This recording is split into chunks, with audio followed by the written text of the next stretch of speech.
Assalamualaikum warahmatullahi wabarakatuh. Baik, sebelum memulai, alangkah baiknya kita membaca surat Asra terlebih dahulu. A'udzubillahi minasyaitonirrajim. Bismillahirrahmanirrahim.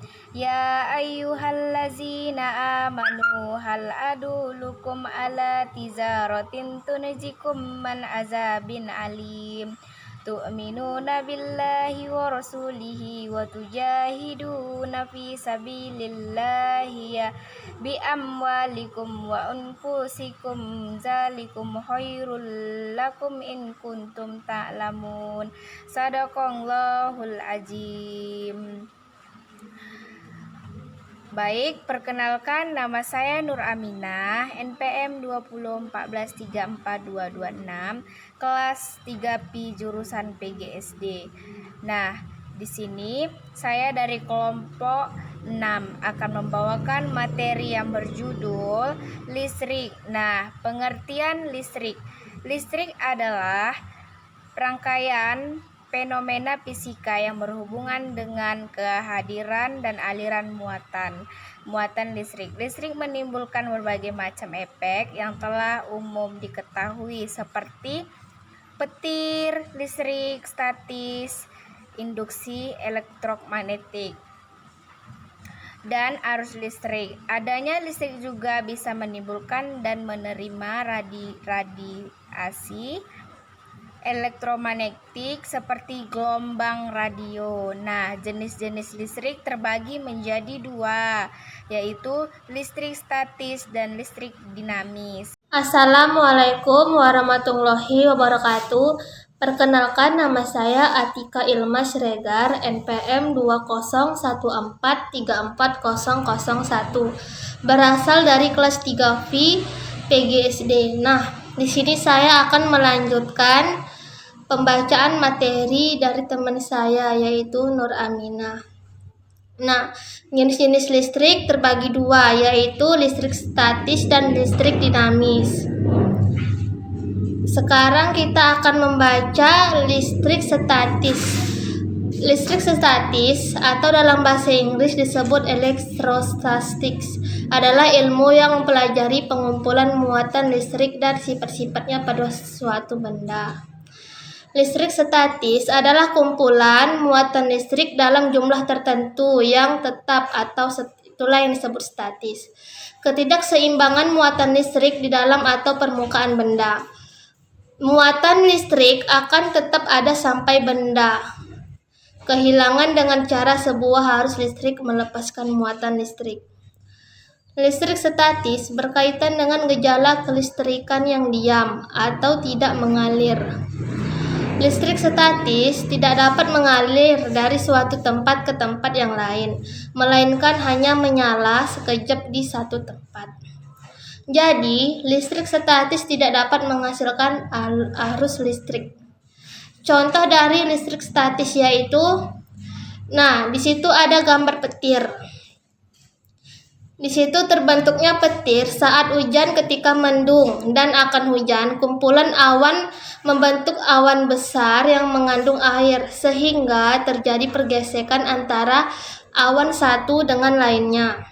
Akibat dari pergesekan ini, elektron bergerak bebas membantu gesekan muatan listrik dari awan ke dataran bumi untuk dinetralkan, sehingga terjadilah petir. Nah, selanjutnya akan dibacakan oleh Ajliyatus Syuhada, yaitu listrik dinamis. Assalamualaikum warahmatullahi wabarakatuh. Perkenalkan, nama saya Ajliyatus Syuhada, NPM 2014342222, kelas 3V, Prodi PGSD. Baik, saya di sini hanya ingin menjelaskan tentang listrik dinamis. Pengertian listrik dinamis. Listrik dinamis adalah listrik yang dapat bergerak. Cara mengukur kuat arus pada listrik dinamis adalah muatan listrik dibagi waktu dengan satuan muatan listrik adalah complop dan satuan waktu adalah detik. Kuat arus pada rangkaian bercabang sama dengan kuat arus yang masuk dan sama dengan kuat arus yang keluar. Contoh dari dinamis: sebuah lampu dihubungkan ke baterai atau sumber tegangan listrik dengan kawat pengantar. Hal ini akan menyebabkan munculnya aliran elektron dari baterai berpindah ke lampu lewat kawat penghantar dan menyebabkan lampu menyala terang. Baik, terima kasih. Assalamualaikum warahmatullahi wabarakatuh. Assalamualaikum warahmatullahi wabarakatuh. Nama saya Fani Rosa Anggraini Hasibuan, NPM 20143416 Saya di sini akan menjelaskan tentang listrik dinamis. Pengertian listrik dinamis. Listrik dinamis adalah listrik yang dapat bergerak.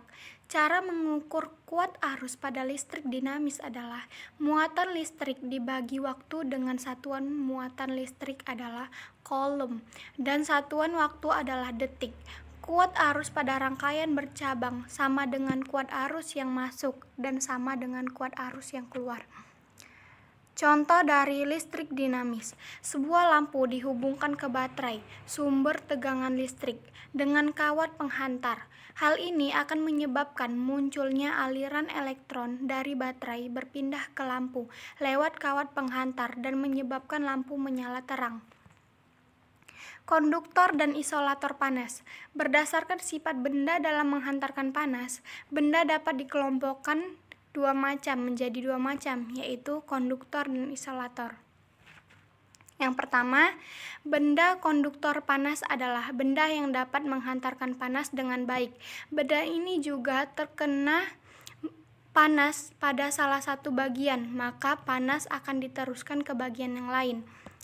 2. Benda isolator panas adalah benda yang tidak dapat menghantarkan panas dengan baik. Benda ini jika terkena panas pada salah satu bagian, maka panas tidak dapat diteruskan ke bagian yang lain.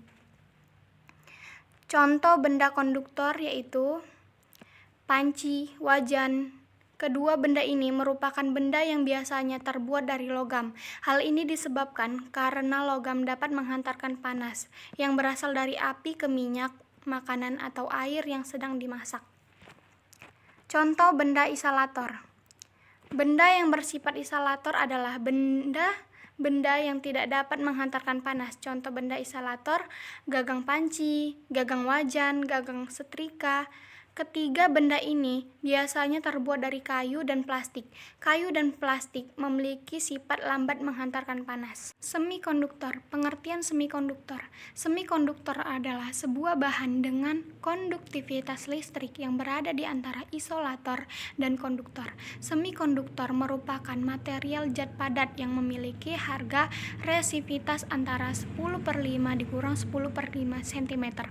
Bahan semikonduktor disebut juga sebagai bahan setengah penghantar listrik, setengah konduktor, karena celah energi yang dibentuk oleh struktur bahan ini lebih kecil dari celah energi bahan isolator, tetapi lebih besar dari celah energi bahan konduktor, sehingga memungkinkan elektron berpindah dari satu atom penyusun ke atom penyusun lain dengan perlakuan tertentu terhadap bahan tersebut, pemberian tegangan, perubahan suhu, dan sebagainya. Sekian dan terima kasih.